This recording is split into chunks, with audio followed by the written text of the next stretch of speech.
Hi guys, it's great to see you again. In this lecture, we'll design the login view in detail. In the design, our login view has a photo background, a button for anonymous login, and an image for this line right here, and this Google login button. Alright. Good. Let's get started. Okay, let's see. To display the background photo, we'll use a UI image object. So let's search for a UI image in the object library. Drag it to the login view and place it at the top left corner. Okay, resize it so that it fits the whole login view. Okay? We need to drag a resources folder to the project. It contains all the photos and icons for building the UI. So drag it here. Alright, good.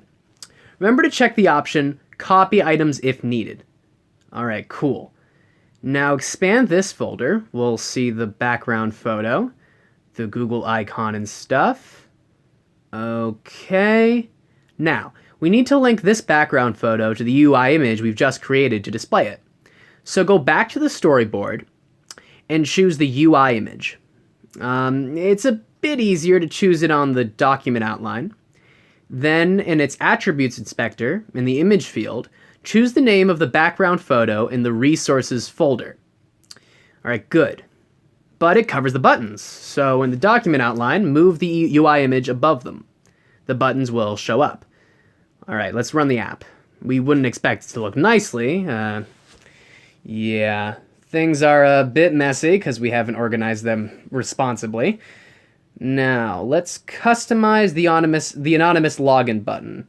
It's pretty simple. There's only a border and some white text at the center. Okay, let's decorate the text. Choose the anonymous button in its attributes inspector, make the text a bit bigger, and choose a white color for it. Now go to the button's size inspector to specify its location and dimensions. You should play around with different settings to produce a UI you like. We tried several options before, and then we decided to use these numbers. Alright, let's see how it looks. Alright, we haven't created its border. We'll do that later in the code, and you'll see why soon. Okay, we'll get back to this later. Now, to display this line as before, we'll use a UI image. So, let's search for a UI image in the object library and drag it into the login view. Then, go to the attributes inspector to link this element to the photo we want to display. Alright? Cool. By the way, you can also draw this line and display the OR text in Xcode. But we already have the design, so we're just going to use it. Alright, the photo looks off, but we can fix that. Go to its size inspector and specify its location and size as we did to the other elements. Here we just want to follow the design, so place it right below the anonymous button. And make it the same width as this button, but a bit shorter. Okay, cool.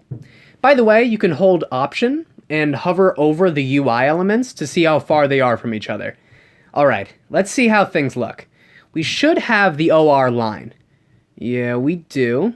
Next, we'll custom the Google login button right here. So choose this button in the storyboard and get to its attributes inspector. Let's delete its title because we want to display a Google icon instead. And now, next in the image field, choose the name of the Google icon in the resources folder. Then, in its size inspector, set its position and size to match the design. Alright, let's see. Looks good. Alright, remember to hold Option and hover over the elements to see if they're arranged nicely. Alright, let's see how things look. Okay, just working. Oh yeah, looks pretty good. Okay, we carefully designed the UI elements, but they don't look as neat as we expected. This is due to the mismatch between the sizing to perform and the screen size and resolution. So, let's fix the background photo. Okay. In iOS programming, we utilize auto layout to make the UI consistent on different devices. In auto layout, we add constraints to the views in this pin section. To make the UI responsive to different devices in auto layout, we specify a view's location and size relatively to other views. So let's add these 4 constraints to the background photo. We've just pinned this background photo to the edges of its nearest neighbor. In this case, it's super view, the view containing it. To make it work, a view needs just enough constraints, no less, no more, so that its location size can be fully determined. This diagram, right here, details the 4 constraints we've just added.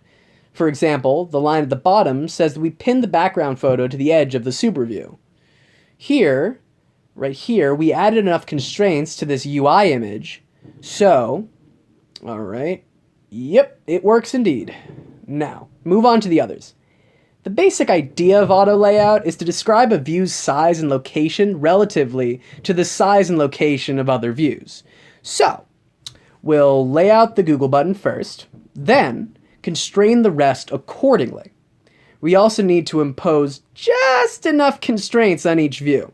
So we'll center them horizontally to match the design, and space them to each other vertically. That's vertically. That should give each view just enough constraints so that the system can determine their size and location. Alright.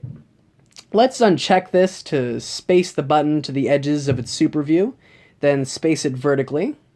Let's fix its width and height too, because we don't want it to be resized. Add the constraints. The constraints diagram will show these vertical constraints. Alright. We know its size, we know its vertical location, but we don't know where it is horizontally. Be careful when adding horizontal constraints, because its width is fixed, and its super view's width, in this case the screen, is also fixed. So be careful with these numbers, because they must add up to the screen's width minus the logo's width. Instead, it's easier to just horizontally center the button in its container, or in this case, the screen. Okay. Add the constraints. A vertical constraint will show up in this diagram, saying the button is horizontally centered in its super view. It's the view that contains all other views or objects. Alright, the Google button should now be horizontally centered and is spaced to the bottom edge the amount we put in before. Now, in the storyboard, choose the Google button again. We space this button to the view above it, which is the OR line. This can be seen in its size inspector. Alright, this top line says top space to OR line image. This also means the OR line image is bottom space to this Google button, right? So we don't need to add a bottom constraint to the OR line photo. So we're just going to go ahead and add a top constraint to this photo and fix its size, then add these constraints. As before, we'll horizontally center it in the super view because we fixed its size, right? Alright, cool. We fixed its size, horizontally centered it, and located it 36 points above the Google button. That's enough to fully specify its size and location. Cool. Next, we'll lay out this anonymous login button, because we've already added a top constraint to the OR line. This applied a bottom constraint to the anonymous login button. So, we don't need to do that anymore. Alright? So, we're just going to fix its size. Alright? And as before, we'll horizontally center it instead of specifying left and right constraints. There's only the bottom constraint now. So, yeah, we do need to center it horizontally. Alright, we don't need to add a top constraint to it because the system now knows its height and how far it is from the elements below, and, consequently, how far it is from the bottom edge of the super view. Alright, great. This should be enough for the system to fully specify its size and position. Things should be arranged nicely now. Yep, they look just like what we expected. Alright, just one more thing. We haven't drawn the border of the anonymous login button, so intuitively we might think we can do that in its attribute inspector, but there's no border attribute in there, unfortunately. We can still do that in the identity inspector, but it's probably simpler to set its border in the code. So, Open the login controller file in the assistant editor. Then Control-drag the button to this file to create an IB outlet. Let's give it a meaningful name like anonymous button. Cool. We'll set properties of the anonymous login button via this UI button in the code. Now, set these properties in the viewDidLoad method, meaning when the app runs, we want to specify the properties of the anonymous button. Okay, so we want to set its border color and its width.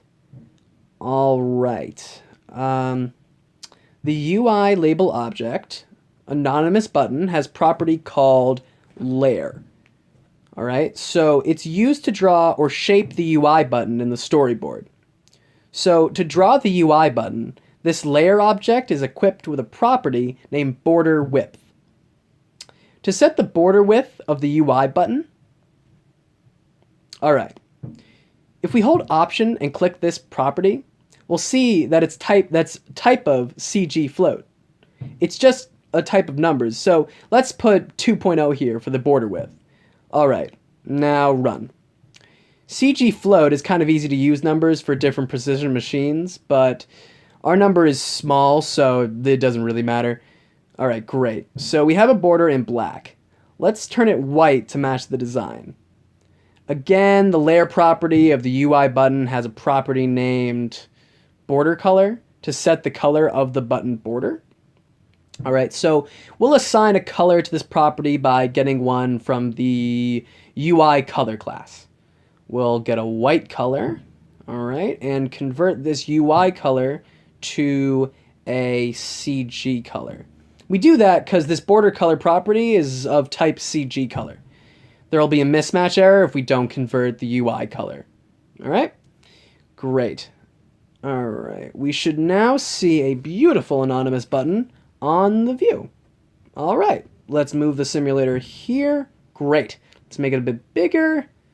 Pretty simple coding for a great UI, right? In the next lecture, we'll design the chat view. See you then.